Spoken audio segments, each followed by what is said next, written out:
शिशु दिवस उपलक्षे सुंदर सरल एवं संक्षिप्त ओडिया भाषण। सम्माननीय सभापति महोदय, पूज्य गुरुजी और गुरुमा वृंद, मोर छोट बड़ भाई और भौणी माने तथा सहपाठी और सहपाठिनी गण, आज पवित्र शिशु दिवस अवसर रे मते किछि कहबाकू सुजोग मिलिथिबारु निजकु धन्य मन करूअछि। आज हेउछि शिशु दिवस।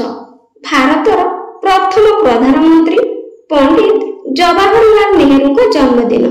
जवाहर शिशु मानकु बहुत भल पाउथिले।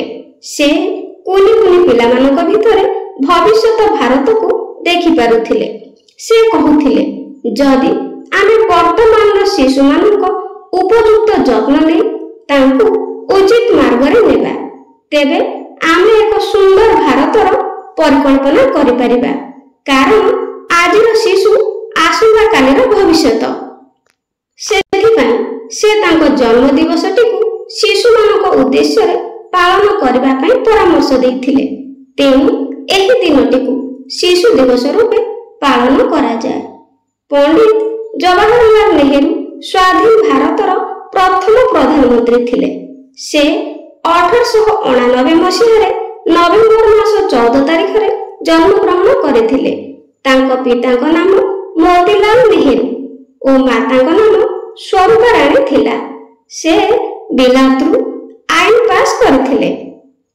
पंडित जवाहरलाल नेहरू प्रथम थर पई 1916 मसीहा भारतीय जातीय कांग्रेस अधिवेशन रे गांधीजी को साक्षात करथिले।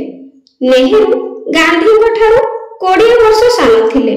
से ओकिलाती छाड़ी देश सेवा रे निजको नियोजित करथिले। नेहरू ब्रिटिश सरकार विरोध में स्वर उत्तोलन कर 9 थर जेल जाइथिले।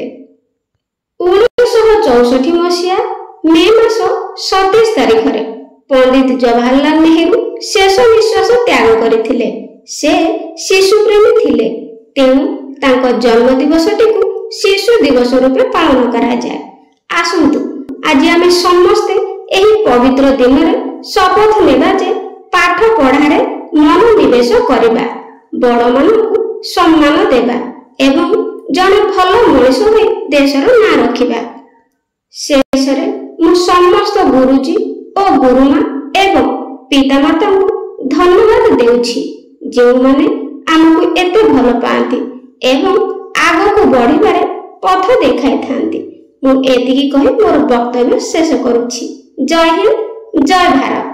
भाषणटी पसंद आसले लाइक कर देबे। Thank you.